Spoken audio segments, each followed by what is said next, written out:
Guys કાલે જ પનીરની સબ્જી પટેલ રેસ્ટોરન્ટમાંથી લઈ ગયો, એટલે માતાનીને તો એટલી બધી પનીરની સબ્જી ગમી કે મને કહે કે તમે જાઓ સીધા ને પનીરની સબ્જી લઈ આવો.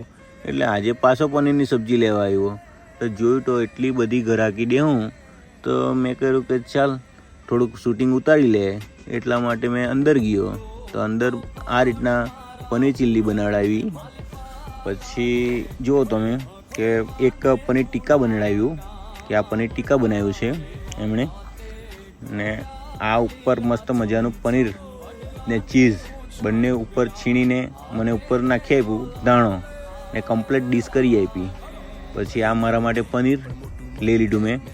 તો પાર્સલ રેડી થઈ ગયું છે. તમે બી અહીંયા પટેલ રેસ્ટોરન્ટમાં જમવા માટે આવજો. સરસ મજાનું પનીરની સબ્જી બનાવે છે ને ખાવાની બી તમને મજા પડી જશે. એકવાર ટેસ્ટ કરશો તો વારંવાર આવશો.